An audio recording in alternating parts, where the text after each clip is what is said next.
Saudara-saudari yang terkasih dalam Tuhan kita Yesus Kristus, kitab 2 Raja-Raja tadi menceritakan bagaimana Nabi Elisa dalam pelayanannya ternyata dia tidak sempat memikirkan kebutuhan hidupnya.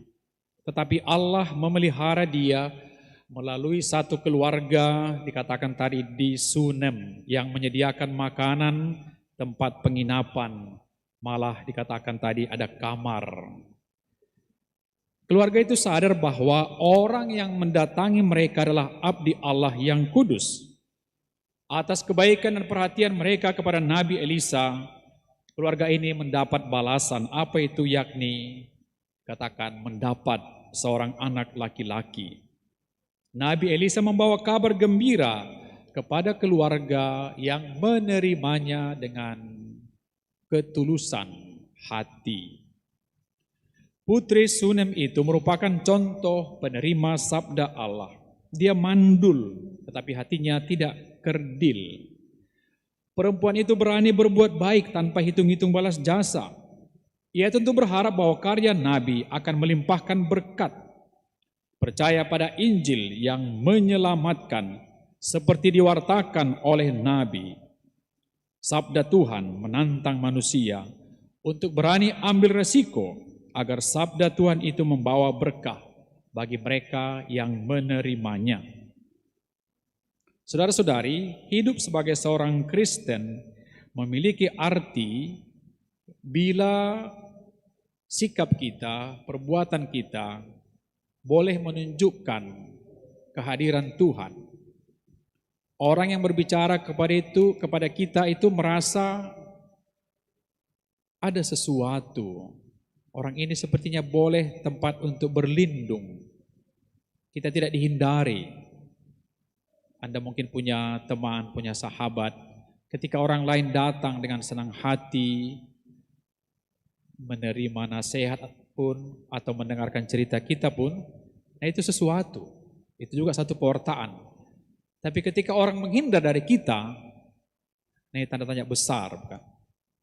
Kalau kita lagi sibuk berbicara, lalu seorang datang, sudah datang dia, bubar, mari pergi. Nah, pasti orang itu merasa tersinggung dan tidak enak. Mengapa?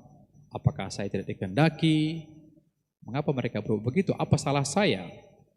Nah, tapi ketika dia datang, diucapkan selamat datang, mari bergabung, ayo ikut. Nah, sekali lagi, itu juga adalah suatu pewartaan. Kehadiran kita bagi orang lain dinantikan, bukan dihindarkan. Saudara-saudari, Matius dalam Injil tadi menyoroti imbalan orang yang menerima para utusan, orang yang diutus.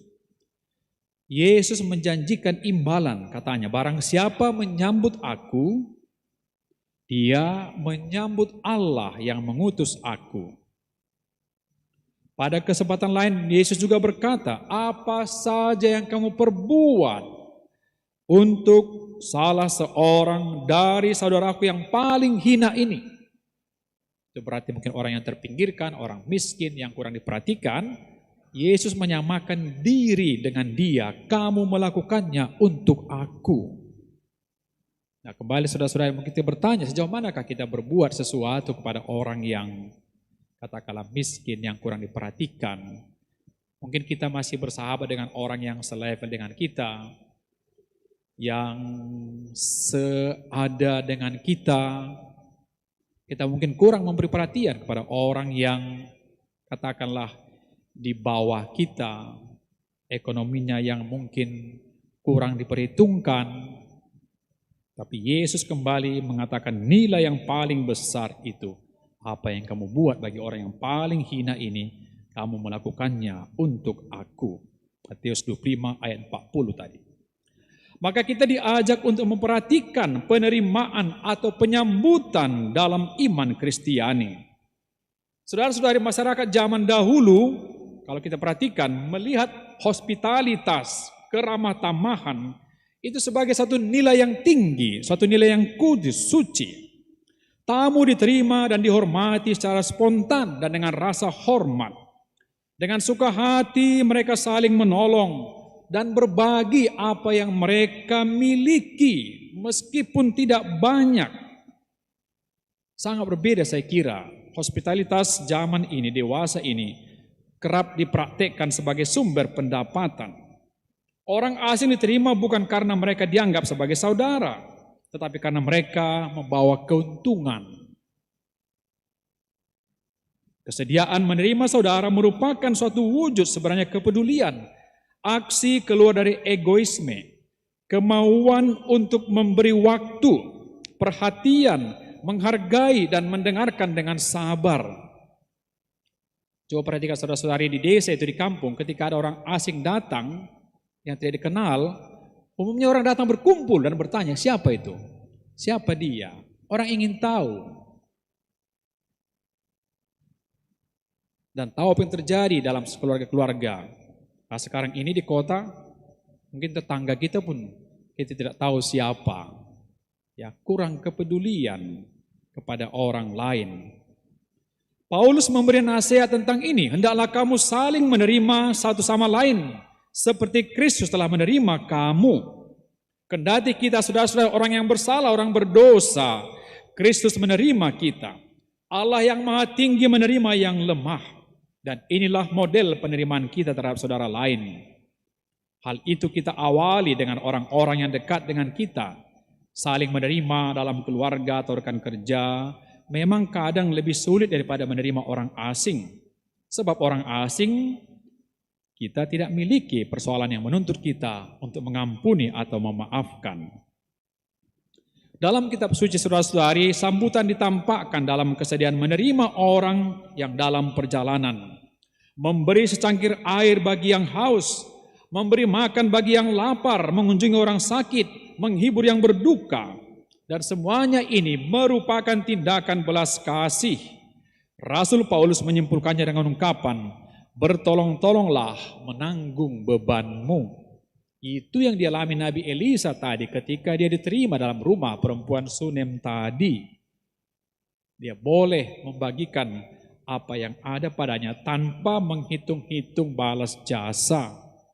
Dan dia memperoleh berkat yang paling berharga, dikatakan meskipun sudah usia lanjut, mereka mendapat anak sebagai buah kasih dalam keluarga itu.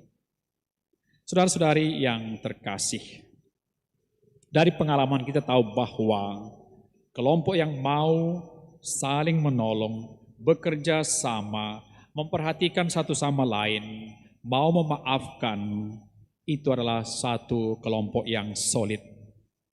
Bagaimana juga kelompok orang Kristen pertama itu, kalau kita baca dalam Kisah Para Rasul bab 2, bab 4, bagaimana mereka hidup, bersekutu, berdoa.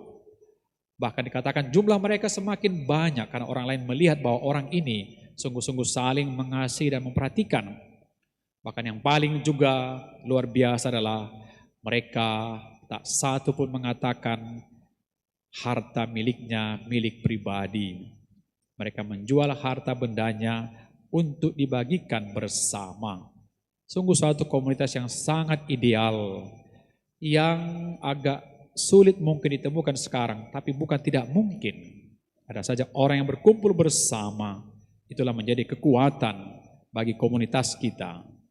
Anda boleh melihat bagaimana di keluarga kita masing-masing, di famili yang dekat, famili besar, di lingkungan yang saling peduli. Lingkungan kita ada yang masih mau mengumpulkan sesuatu dari mereka untuk membantu anak-anak yang kurang mampu uang sekolah, untuk membantu keluarga yang juga diharapkan boleh memperoleh sesuatu. Kepedulian kepada sesama, itu yang menjadi kita kuat saudara-saudari. Kerelaan menerima dan mendengar, kerelaan membantu satu sama lain, dan ini menjadi berkat bagi kita. Ada satu cerita demikian saudara-saudari, seorang pegawai muda ketahuan menggelapkan uang perusahaan dalam jumlah yang sangat besar. Maka dia diminta menghadap pimpinan. Dia tahu dirinya akan dipecat. Dalam interogasi pertanyaan-pertanyaan, ia mengaku dan tidak banyak membuat alasan-alasan membela.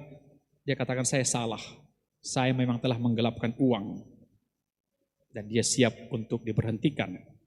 Maka kata bosnya kepadanya, masihkah saya mempercayaimu dalam waktu yang akan datang? Si pegawai itu menjawab, berilah saya kesempatan. Saya telah belajar dari kesalahan saya ini. Lalu kata bosnya, saya tidak akan memecatmu. Kamu boleh tahu bahwa kamu adalah orang kedua di dalam perusahaan ini yang dikalahkan oleh godaan, namun tetap diterima dan diberi kemurahan hati. Sayalah yang pertama. Apa yang telah kamu perbuat, katanya, juga telah saya lakukan dulu. Dan saya diampuni. Penerimaan dan belas kasih telah kudapat. Itulah rahmat Allah yang kita berdua terima, kata pemimpin perusahaan itu. Saudara-saudari, mereka yang bisa mencintai lebih besar adalah mereka yang telah menerima cinta. Mereka yang mampu memberi pengampunan paling banyak adalah mereka yang telah menerima pengampunan. Bila Allah telah mengampuni dan menerima kita, kita juga diajak untuk saling menerima dalam kelemahan. Penerimaan Kristus atas diri kita nyata dalam Ekaristi yang kita rayakan setiap hari di tempat ini. Tuhan menerima kita, orang yang miskin dan malang. Tidak ada sesuatu pun sebenarnya yang boleh kita banggakan di hadapan Tuhan. Hanya kelemahan, kerapuhan dan dosa-dosa kita. Namun Dia tetap mengundang kita ke mejanya dan melayani kita. Yesus tetap mengundang kita dan mengatakan, makan dan minumlah. Inilah tubuhku dan inilah darahku. Saudara-saudari, Yesus tak berkata, di mana ada 2 orang atau lebih berkumpul atas namaku, aku hadir di tengah-tengah mereka. Betapa penting bahwa kita berkumpul atas namanya, sehingga apapun yang mungkin kita lakukan dapat menguatkan, meneguhkan kita dan bermohon tetap kepada Tuhan. Maka Injil tadi saya pikir kena sekali kepada kita semua. Apa saja yang kamu perbuat untuk mereka, kamu lakukan itu untuk aku. Memang Yesus mengatakan agak tegas Injil hari ini.